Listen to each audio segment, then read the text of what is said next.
Welcome to USA Global TV and Radio, where our mission is to provide education, entertainment, hope, and inspiration. USA Global TV and Radio connects you with experts and audiences all around the world every single day to help you succeed in business and to live a richer life. Visit us at usaglobaltv.com to learn about career and life-changing training and mentoring programs like the Listening Mentor. Subscribe to our newsletter to stay informed about our special programs and offers. Discover how you can become a guest on one of our shows or a host or producer of a USA Global TV and Radio show of your very own. That's USA Global TV and Radio, where the doctor is always in.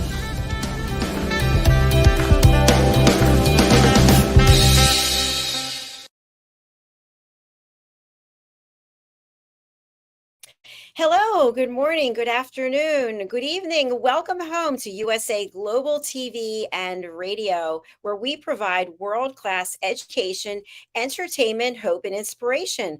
I'm Dr. Jacalyn KERBECK, and our show today is The Dating Chronicles with Katrina Valente. Today's topic is younger men and older women. What do we think about this? I don't know. It's exciting. Let's find out from our expert. Let's welcome her to the show, joining us from Dubai. Hello, Katrina. Welcome. Hi. Glad to be here. Hello. After the summer, I'm back. Yes, we're thrilled to have you back. And for people who are wondering, your other show is Secrets to Timeless Beauty. So if somebody wants to book in for that one or they want to book in for this one, we are here for you. So I just mentioned that topic, and that's kind of scary to some people when they think about dating somebody who's much younger. But you are an expert when it comes to this area, and you also have extensive experience in the modalities of healing. Tell us a little bit more.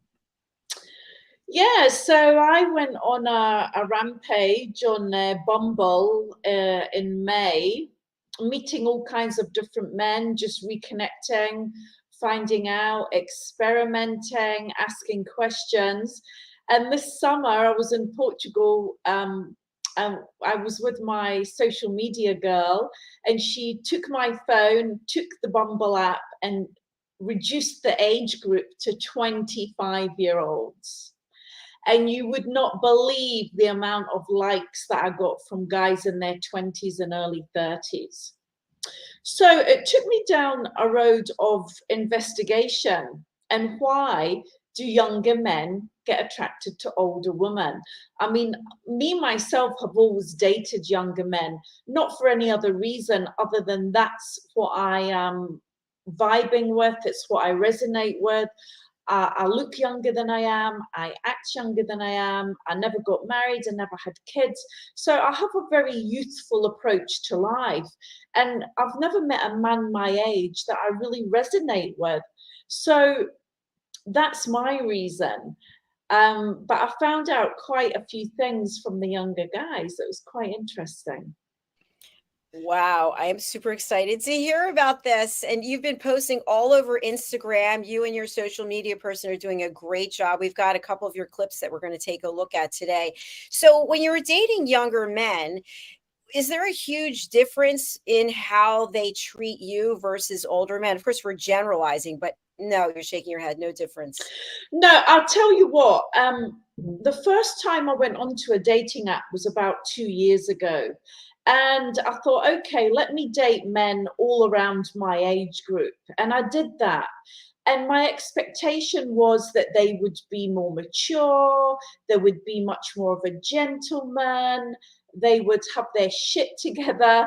And honestly, there was absolutely zero difference to the younger guys. Zero.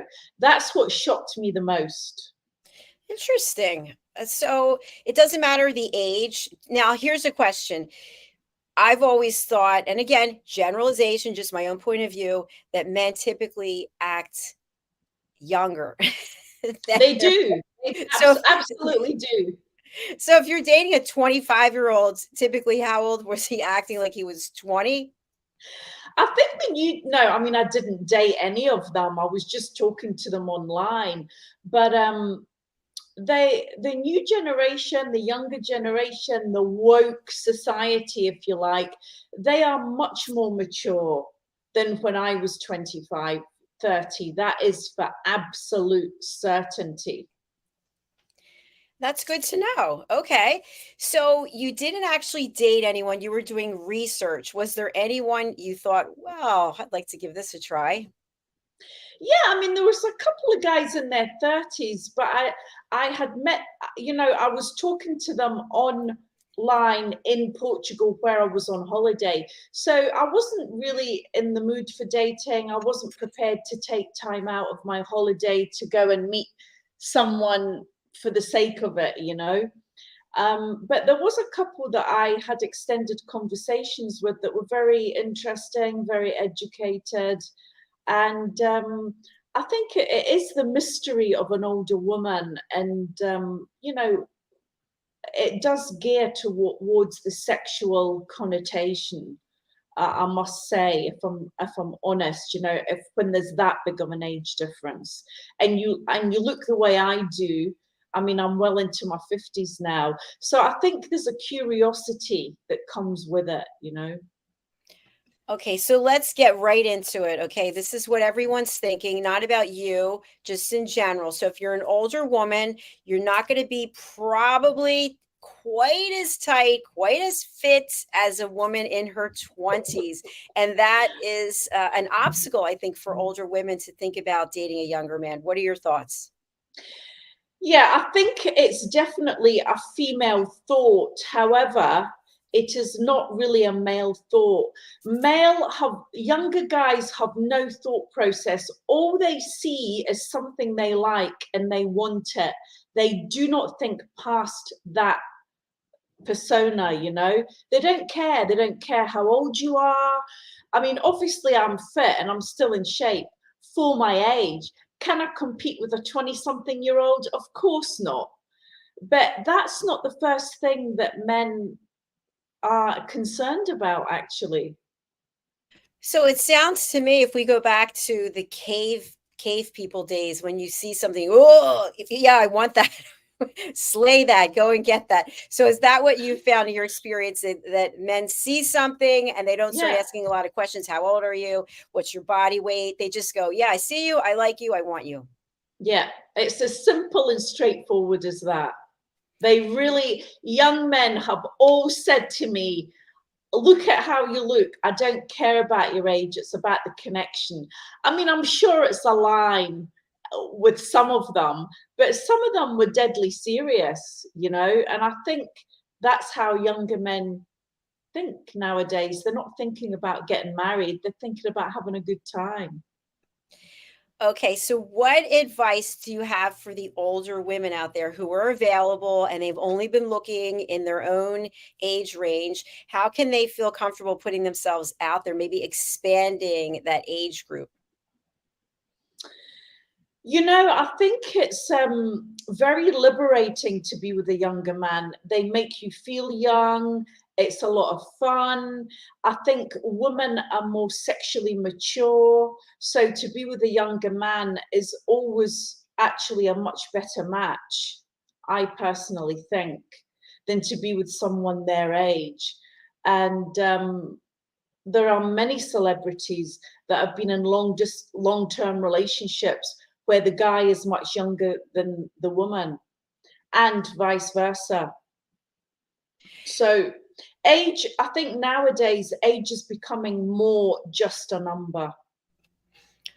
Interesting. Well, I like it because that really opens up the possibilities, right? So you're not limited. Now, also, way back when I was starting out dating, there was a stigma about the one who owns properties or has assets or makes the most amount of money. And we're finding that younger people are making a lot of money as well. They are, especially in Dubai. Why so, do you think, in Dubai? It's a young city, and there's a lot of bankers, there's a lot of forex trading, there's a lot of marketing, advertising, and they're all making a lot of money. And you've also done a lot of research, as you mentioned. You've done some in-person interviews with some gentlemen, and we do have a couple of clips. We're going to look at one of them right now, which is Dating Chronicles 4. Do you want to give any back information before we bring this up? One of the guys I had dated on the left, Chris, the blonde-haired guy, I wasn't very impressed with the way he turned up, although I did give him the brief. And Jamal, the Palestinian, he's only 30, and he's a friend of mine and a bodybuilder. Chris was 47. So I deliberately brought them on as two different cultures, two different generations, and two different mindsets. So let's listen to what they have to say. What about the first time you sleep with someone? I always feel it's not the best time because you really don't know each other and you don't know what the other person likes. It can be a bit awkward. You might not get an erection. Something might happen. What do you say about that? Because I think there's a lot of pressure put on men. A woman can fake it all day long, Jesus. but a man has to perform. How do you feel about that? Let's normalize that a little bit because it's not always Hollywood perfect, right? And I think when you first sleep with someone, it's always the most awkward time until you get to know that person, feel a bit more comfortable with them. This is why I think it's always better if you try and hold off from having sex as long as possible. So then when you do have it, it's just much more wholesome. Well, it looks like we didn't get to see them on there, but you went right for it. You didn't hold anything back. What did they say? They said they didn't really care if it was the first time you met them or not. It's about the connection, and they go with the feeling of that moment. Does it feel right? Does it not feel right? I think there's a lot of pressure put on women. Oh, you shouldn't sleep with him on the first date. You won't be respected. That's not what high value women do.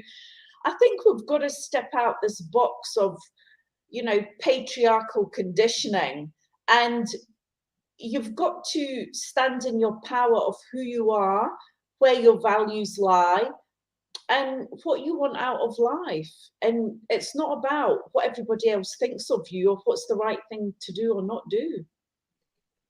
That's a great point. Something else I'd like to add to it is I would think if you're going to get physically involved with someone right away, you may end up having all of these feelings that you didn't anticipate. And then the other person might just think, well, hey, you decided to go for it for one night and that's it. Goodbye. And then you're left with all these feelings. This is the problem with women. I mean, it's scientifically proven that when a woman has intercourse with a man, she then becomes emotionally bonded, where it's not like that for a man.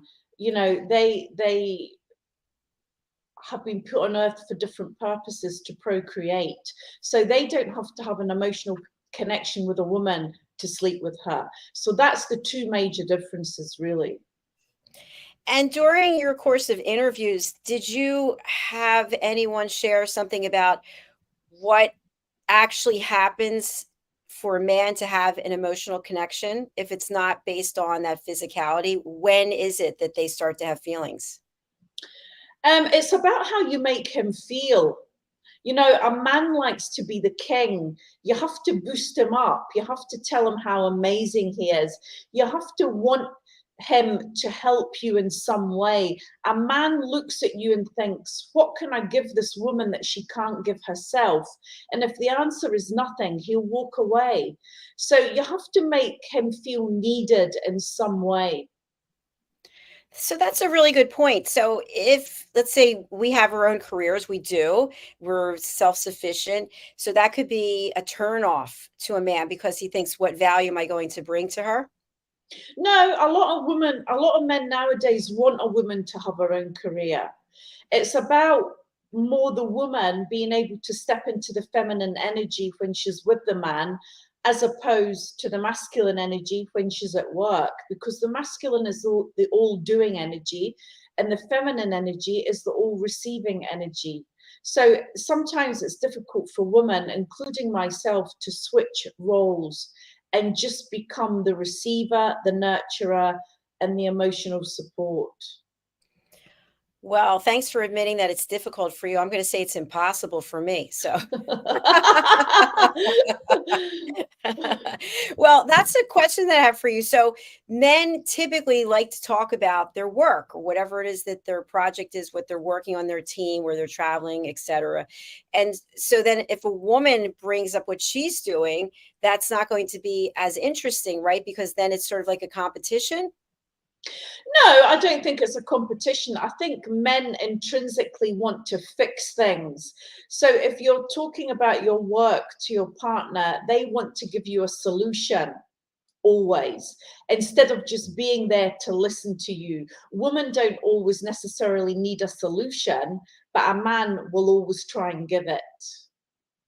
So if you're in a relationship and it's really like you're self-sufficient, you're go, go, go, and you don't let your partner know that you need them or that they bring value, the likelihood of it being successful and continuing is probably low. Very low. Low. And it's great, I mean, I think the foundation of any good relationship is a good, intimate sexual connection. That's the foundation for everything in relationship in general. And you've done a lot of research on this. I know you've taken some training on it as well. Yeah. So you're now working with people to help them better their relationships. And you also have some experience when it comes to that sexual chemistry and how you can develop that and keep that going. Is that something that people really need to understand in order to have a successful relationship? Yeah, they really do need to understand it. And so many people do not understand it. The average time you should spend in bed with your partner is a minimum of 2 hours. So you really have to make the time for your sex dates. So that reminds me of a movie, When Harry Met Sally. Did you ever see that? And she's like faking the orgasm. She's faking the orgasm. Then when they're finally together, he's lying in bed thinking, how long do I have to stay here? And that is a question, because I know just from experience way back that the guy would get up and leave. And you're like, wait a minute, I thought you loved me and we would be together forever. So what you mentioned, the 2 hours, if the person isn't with you for 2 hours, should you draw a conclusion that that means this is a no-go relationship? No, I mean, you have to explain it. You have to talk about it. You both have to be willing to put in the work. It's something that has to be consciously done. And it has to come from the two sides. I mean, I'm studying Tantra, and Tantra teaches you all about that. It's about the foreplay. It's about connecting on a soul level. It's about honoring that other person on a soul level, caressing, touching, massage, kissing. I mean, penetration is the last thing. It's not important. What's important is that you really connect on a deeper level and you take that time with each other. And when you meet with your clients, are they receptive to this, knowing that they have to put this work in and they want just a magic wand and a quick fix? Some are not, but they have to understand that, we can't fix a relationship without the sexual connection first being addressed. And I'm just going to move this till I put on the light, because it's getting a bit dark here now. That's better. Yeah, and so they have to address that first, because that is the root to everything else in their marriage or their long-term partnership. So what about the old adage that if you don't have that chemistry right away, that there's no way to create it? Do you believe that's true? If you didn't have chemistry, then why would you be together in the first place? Because we're friends. One person thinks it's going to turn out differently. No, I think you have to have a solid foundation. You have to have the same values. You have to want the same things. You have to have the same goals. But I think there definitely has to be sexual attraction. Otherwise, you're going to end up in a dead relationship where you're living with your brother or your sister. Now, at what point in time does that sexual attraction or that chemistry, does it start to fade as you get older? Is it possible to keep the flames going, or at some point when you get older, you just don't care as much? No, it truly is possible to maintain it your whole life. I mean, I've listened to women in their 70s and 80s that have regained their sexual connection to themselves and to their partners. So this isn't about age. Age is not an excuse. It's about putting in the work, understanding your body, understanding the other person's body, how the parts work, and be willing to put in the work with each other. It's that simple, or not, depending on how you look at it. Okay, so let's get to the question everyone's wondering. After you get to be a certain age, does your stuff still work? Totally, 1,000%. I mean, menopause, and my teacher Kim Anami, who is phenomenal and who I actually met in person in the Maldives just by chance. She was one of my clients, and then it all came out of what she did. And I had been looking for a sex therapist to study under, and she is just phenomenal. I mean, there is no stone unturned with this woman. And she says that if you are having regular sex, if you are self-pleasuring, there is no way any woman needs to experience menopause. Wow. There you heard it. That's great news for everyone. It is great news. And, we have this excuse about, oh, yeah, you're over 50, no sexual energy anymore. It's not true. It's absolutely not true. As long as you are living and breathing on this earth, you are a sexual being. It sounds like we just have to have awareness about it and then put the work in and be committed to it. Absolutely. We're going to take a look at dating clip number 5, Chronicles with Katrina. What shall we be looking for in this one? It looks like it's just going to be you. Do you know, Jacalyn, I'm actually not sure. It'll be, if I've sent you number 4, number 5 is the next clip.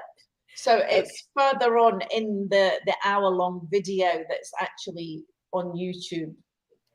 All right, let's take a look. What about the first time you sleep with someone? I always feel it's not the best time. That's the one we just saw, right? Yeah. I think they're both the same. What about the first time you sleep with someone? They're both the same. Oh, so both the same? They're both the same. Oh, I'm sorry. That's okay. It's over to YouTube. So is it under your name? Yeah, it's my YouTube channel is Katrina Valente, and you'll find the full hour interview talking about first dates with these 2 guys. All right, I'm looking for it. So while I'm looking for it, why don't you give our audience a little more insight about younger men and older women? Yeah, so it's always been accepted through eons from the beginning of time that older men can be with younger women, and that's perfectly acceptable. And it isn't until the last decade or so that all this, women get called cougars for being older than their counterparts, and it's frowned upon in a lot of societies. And what people have to realize is that age is really but a number, and it's all about your mental connection with somebody. If you have the same values, the same interests, the same goals, and why should age come into it, really? I mean, I'm talking considerable. I would say 10, 12 years difference. And I think the older you get, the less it matters. The younger you are, the more it matters, because I think in your 20s, you're still developing who you are. You're still finding your feet in the business world, what you want to do, how you want to move forward. But by the time you get to your mid-30s, 40s, you're a bit more solid within yourself. And then to meet an older woman, I don't think the age gap is that great, mentally speaking, you know. Fantastic. Well, we have your YouTube channel up. Let me come back over here and we'll take a look. Let's share a screen. Here we go. Okay, so which video should we take a look at? It's the first one there with the two guys on it. Yeah. All right, let's take a look. Well, welcome to Dating Chronicles with Katrina. As some of you might know, I have been going on lots of dates on Tinder and Bumble, and I've accumulated a lot of knowledge from all the guys that I've met. And we have with us today Chris, who is actually one of the guys that I dated, and Jamal, who is a good friend of mine, and he's always got a lot to say about the dating world. So I thought these would be good guys to start with. I feel that men don't really get a say, and it's always the women that come forward with lots to say about dating and men. So I thought I'd like to take it from a male's point of view. So today we're going to be talking about red flags, sex in relationships, and so much more. So let me start with the first question. There's red flags when you get onto a date or when you first meet someone. Let's start with, if you're talking to them online, what would the red flag be? Let's ask Jamal. Right, so if I talk to them online. Yeah. It really depends on the context of and the conversation and the flow of the conversation, basically. I am a type of person who's a very attentive person. I pay attention to details. So when I'm talking to someone, if I ever share anything about myself, I would like them to know for a fact that I expect you to pay attention to what I said to you, and I expect you to remember it. So if ever we were in a conversation, let's say, okay, we spoke online and then we were to meet, one of the things that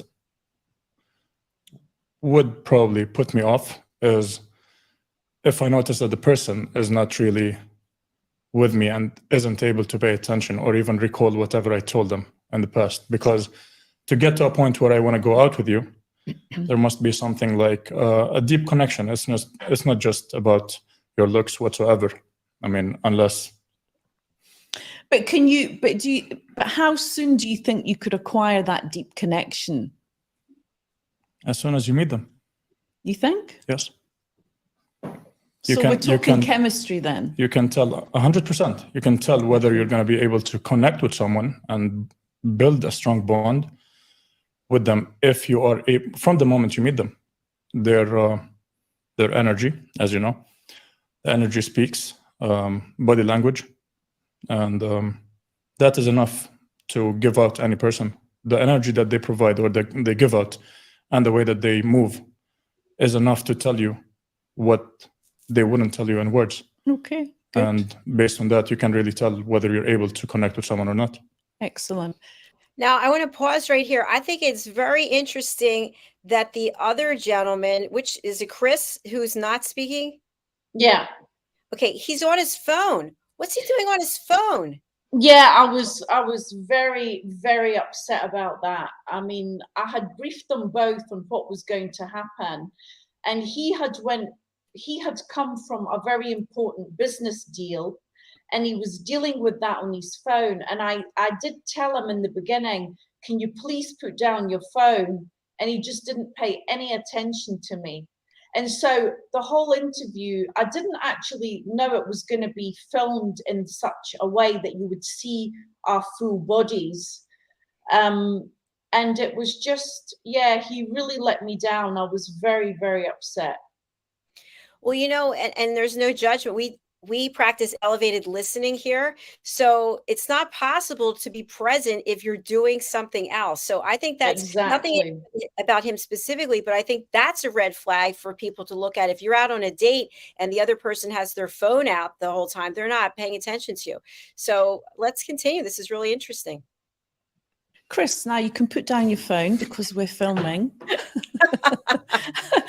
What would be a red flag for you on a date? Or on when a you date, or like going back to what you said about like connecting online? Yes, So connecting online before you meet them. So big red flag for me is, I think you might have touched on it, Jamal, is responsiveness, in the sense that, okay, so I think there's a saying, right, where it takes 2.5 seconds to write a message to say good morning, right? I don't want a message saying good morning, good evening, good night every day, but if I write a message and make an effort, I expect a response back in a reasonable amount of time.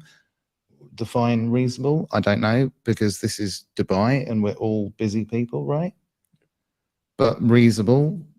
I mean, half day. one thing I will say about you, and one thing you don't know, and I'm going to reveal to you now, is that I've actually been blogging about every date that I've been on Instagram. Really? What's your Instagram? You can't see it now. You can look at it after. And I debated whether to tell you or not. And I thought, no, I'm going to tell you while we're on the podcast, because then you don't have time to look at it. Well, I can still leave, right? Basically, I can still walk out. No, right? It was good. I said good things about you. I have to say, you were one of the guys, not just dating recently, but you are a very good communicator. I mean, extremely good communicator. And one of the things I really appreciated about you was that you would pick up the phone and call me. You know, I'd send you a few texts. I'm old. Love it, love it, love it, love it. I mean, I wish more guys would do that, because it really shows, yeah, it's gentlemanly, and I really appreciated that about you. And you were entertaining on the date. You kept chatting. You know, you always had something to say. So I thought that was really a big bonus. But what happened in the end? Tell Jamal what happened in the end. I don't know. Well, nothing happened in the end. Leave me I out. just didn't feel that, you know, the sexual connection between So us. I'm going to leave now. Okay, so when you're on a date, what do you look for in a woman, Jamal? What is it you look for when you're going on the date for the first time? You've spoken to them on the phone or text messaging. Would you actually call up a woman before you met her, or is it just all texting? I would, if required, really, to be completely honest with you. It is very old-fashioned to be calling. Not that it's wrong, it's not wrong, but it is very old-fashioned. And lots of people right now do not really appreciate that, even though it is nice. Really? Yeah. Tell me more about that. Well, you wouldn't really have the freedom to just call someone at any point in time and just be like, well, I just wanted to check on you or whatever, because then, unfortunately, it may backfire and people will be like, well, you need to respect my space, my me time, leave me alone or whatever. So as unfortunate as it may sound, it is something like you got to take an appointment to be able to call. Are you free right now? Can I call you? It's very considerate, 100%. But you should also have the ability to just pick up the phone and call. And as you said, responsiveness is, I'll pick up the phone call and I'll tell you, if I'm busy, I'll get back to you as soon as I can. Okay. I can't talk right now. All right, let's stop right there. So that's really interesting that if you pick up the phone and make a call too soon, then you're being pushy or you're... I mean, I don't know if I agree with that. I think that's very much the younger generation. I always appreciate anybody, whether it's male or female, picking up the phone and calling me, because it's such a rarity in this day and age where everybody's texting. And in a text message, there is no emotion. I mean, this is why people use emojis so much, because they are your emotions. And I just think it's sad. I think we are living through the new generation. And it's like, you know, when my mom and dad would say, when I was your age. It's like now we're saying it to the younger generation, and it's just, I guess, evolution.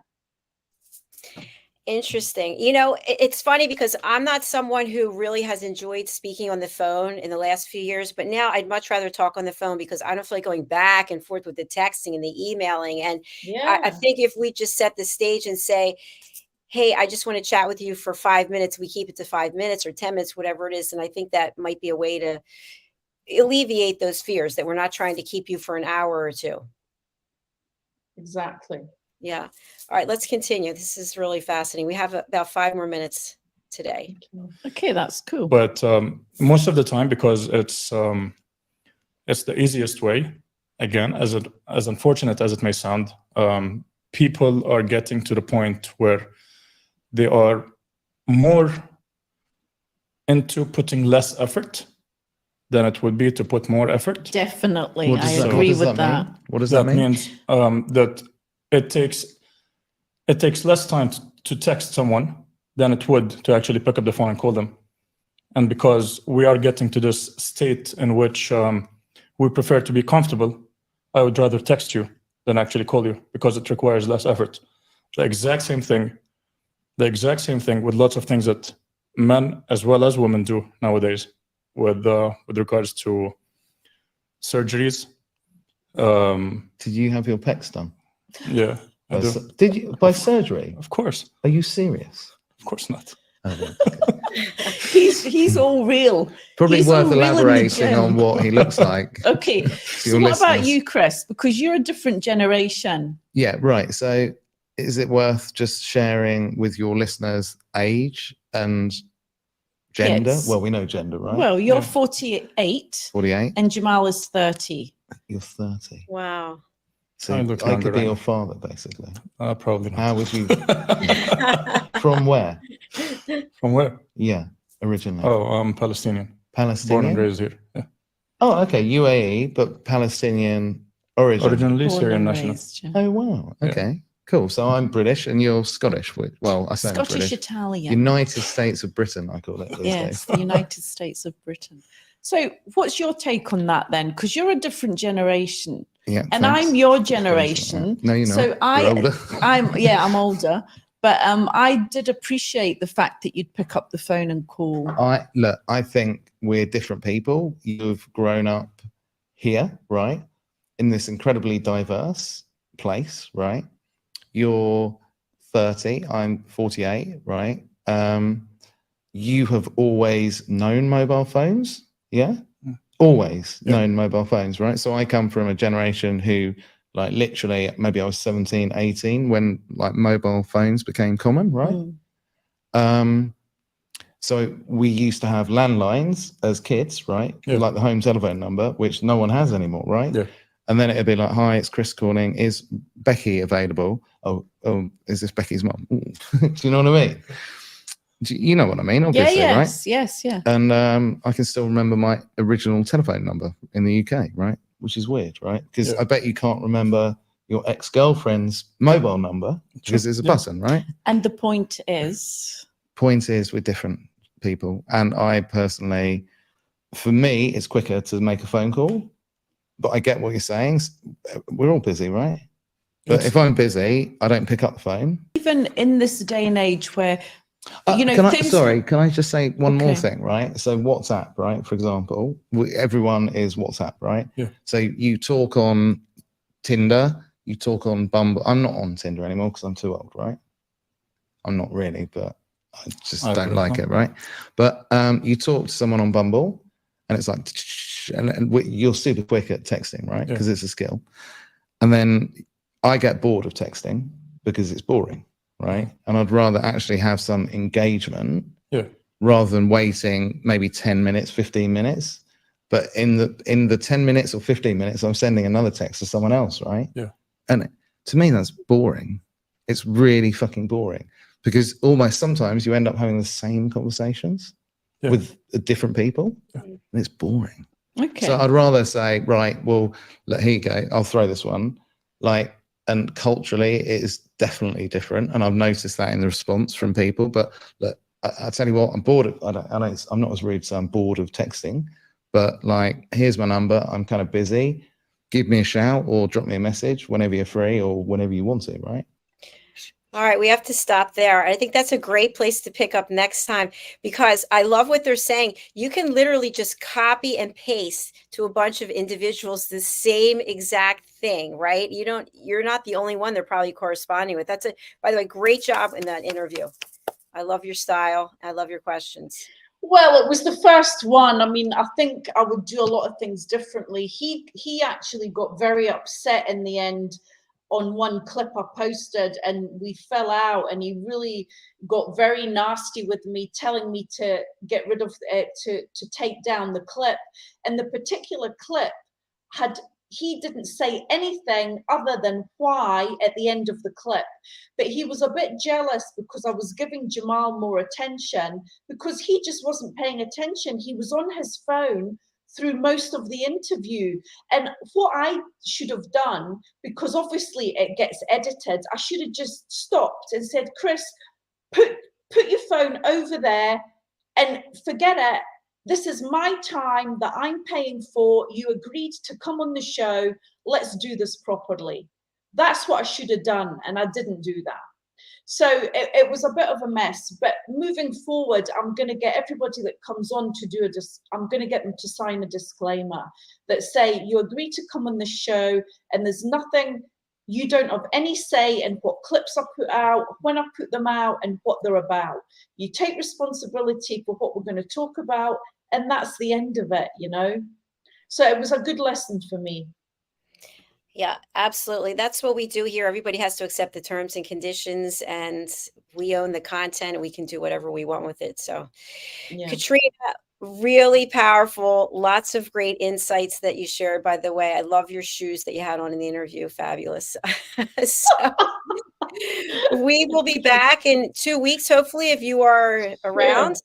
And we'll continue on. So tell our audience how they can follow you if they want to be interviewed by you on your podcast. Is this an opportunity?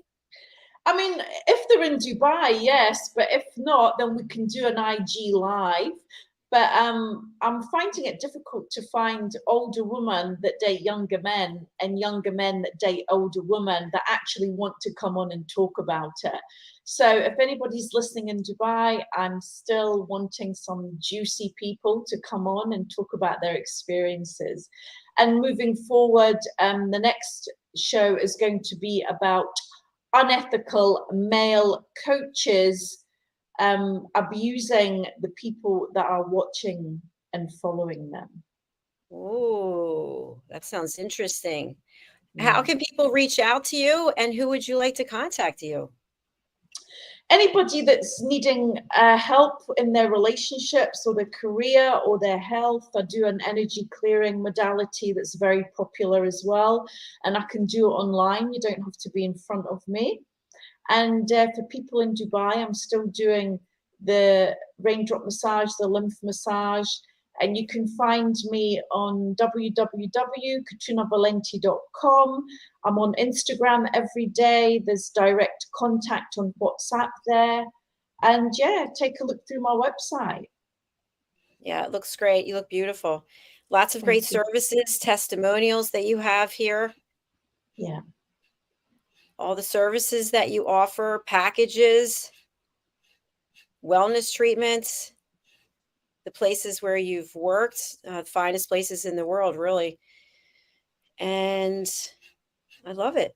Energy clearing. And here it is, the Dating Chronicles podcast with Katrina. So thanks for joining us today. Thank you, Katrina. Thank you, everyone. Our next show is coming up. It's the United Kingdom news and culture, and we'll be talking about international humanitarianism. So please join us for that. Bye, everyone. Bye. Bye.